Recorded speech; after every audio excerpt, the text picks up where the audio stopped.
Hello friends. Hello friends. I'm Pankaj Sharma. Thanks a lot for the tremendous response to my first offering on ERM for dairy business. The module 1 talked about the basic concept of enterprise risk management, the differences between the traditional risk management methods and ERM, and the legal and statutory requirements for the implementation of ERM in different organizations. Although I had planned the launch of Module 2 of this series for a later date, looking at the overwhelming response I got for Module 1, I have decided to prepone the uploading of the Module 2 of the series. So here is the second module on ERM for dairy business. As explained earlier, this module will talk about the importance of ERM for dairy industry and the legal and statutory requirements, as well as the various kinds of risks which this industry may be exposed to and the need to prepare mitigation plans and take some preemptive actions to obviate the risks. If you find the video useful, please do not forget to like it. And in case you have not so far subscribed to my channel, please do so as to get notifications for my future offerings. Thank you very much. If you have missed out on my earlier module, you may go to that module, you may watch that module by clicking at the link given at the end of this presentation. Happy viewing.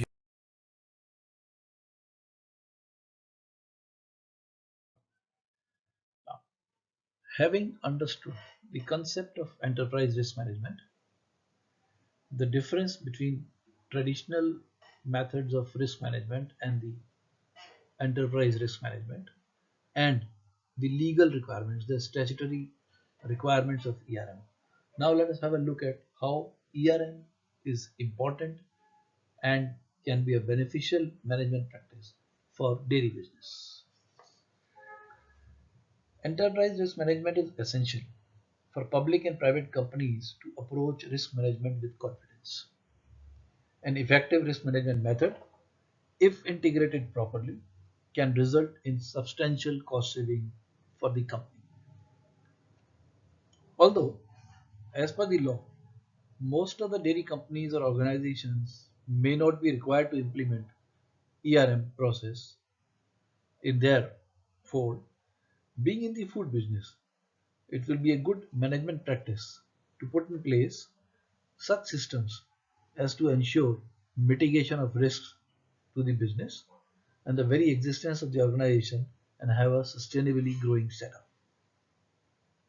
Various kinds of risks that may impact the dairy industry are as below: supply chain risks, statutory risks including food safety risks, corporate governance risks, financial risks, and reputational risks. In the subsequent slide, we will talk about each type of risk in details. The supply chain risks can be classified into four distinct buckets: raw material price risk, logistics cost risk, plant operation risk, and sales and distribution risk. If we look at the price risk, we know that the raw material cost forms the major part of the total supply chain cost in dairy industry. In case of liquid milk, it may be as high as 75 to 80%, and even in case of value-added products, it is not less than 50%. Hence, any impact on milk prices may cause a serious risk and needs to be addressed. Pricing strategies of the company as well as vis-a-vis the competition play a major role and may impose a risk on the entire financial viability of the organization. We all know that the competition at times targets our own strong areas and compensates it by paying much less price in the areas where we are not present. Similarly, specific support to local cooperatives by the state governments also plays a major role in making the operations financially unviable for other players in the milk shed catered to by the cooperatives. So one has to be very careful and clear about the various kinds of risk which these strategies impose on the operations. Similarly, the regional imbalances, the seasonal variation in the milk production and availability, droughts, floods, etc., also play a major role and it may impose a risk. Disease impact, like the current lumpy skin disease, which has played havoc in certain regions in Rajasthan and Gujarat, also has to be carefully considered while looking at the pricing and availability of milk. The cyclical variation, all of us know, one has to prepare for the cyclical variation. If every 3-4 years there is a year where there is a lot of shortage of milk or there is sudden flush of milk which has to be handled. The global dairy trade also imposes supply chain risk or price risk when the commodity prices vary significantly and impact the domestic milk and commodity prices. As far as the logistics costs are concerned, milk being perishable needs to be procured daily and in most of the cases twice a day and then has to travel long distances. On the way, it is exposed to various kinds of risks related to cold chain integrity, in transit losses due to theft, adulteration, leakages, etc.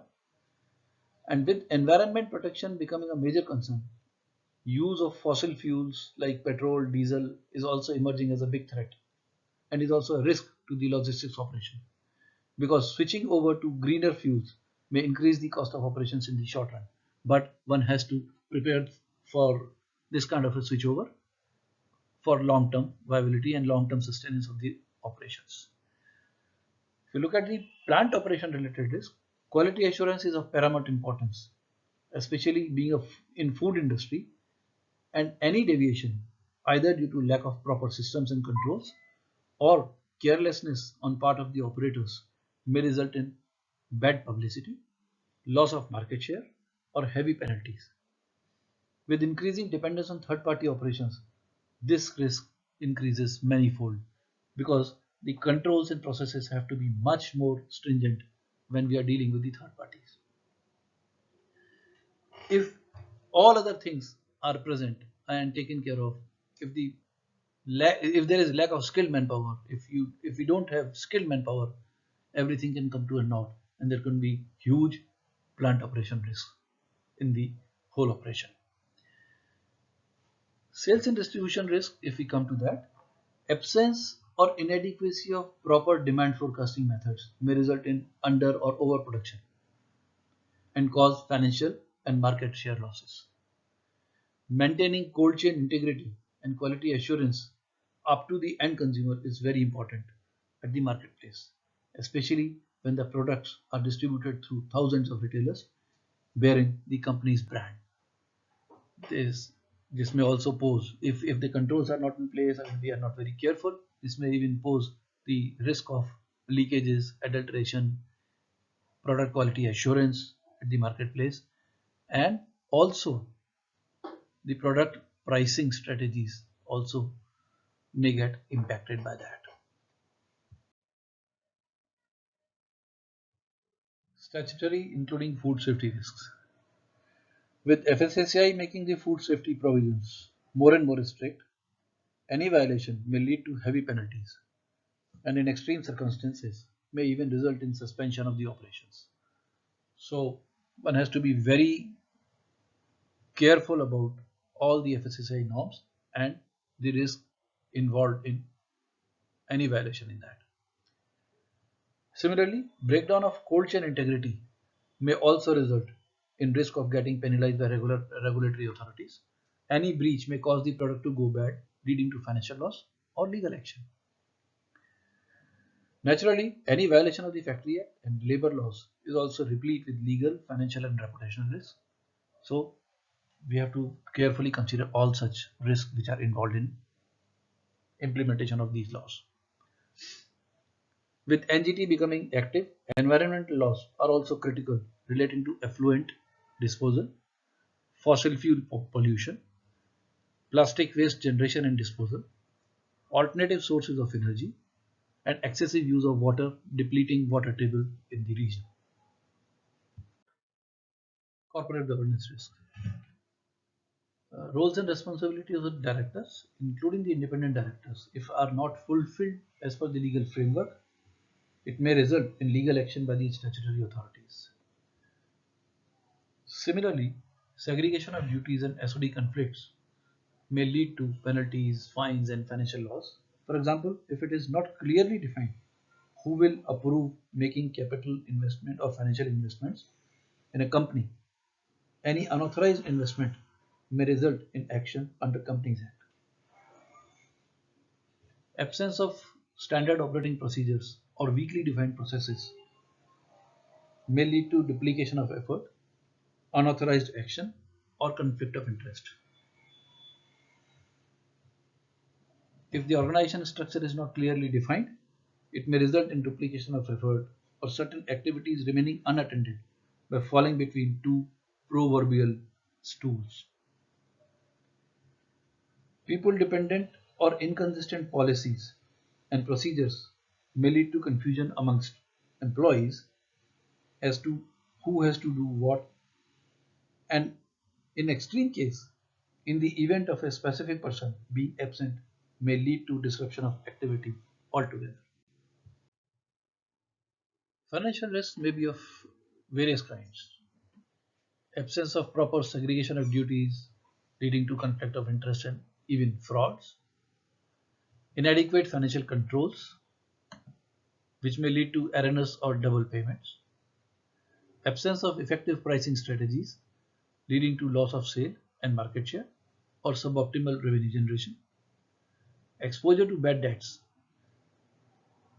which may be caused by inadequate debtor monitoring or management.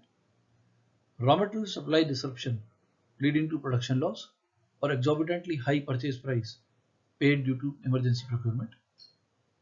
Inventory theft, leakages and pilferages.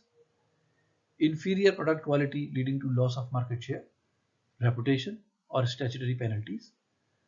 And incompetitive vendor selection causing higher operating costs.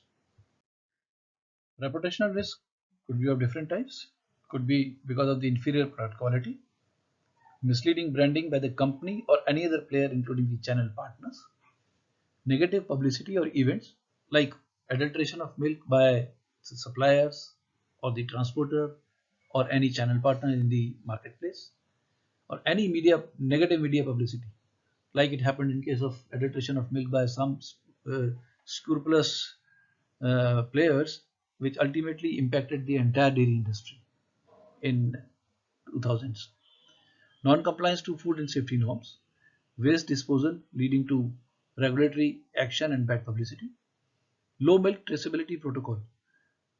For example, if you're selling cow milk as a brand, then you have to have specific cow milk traceability protocol which can establish the the journey from farm to fork. And if it has to be established at any point of time, there is a protocol available there. If you don't have a protocol, you're always liable to action. Misrepresentation of financial statements leading to legal action or negative publicity, like Satyam. Unattended employee grievances leading to disgruntled employees bad mouthing about the company. Non-compliance to legal and statutory regulations leading to negative publicity.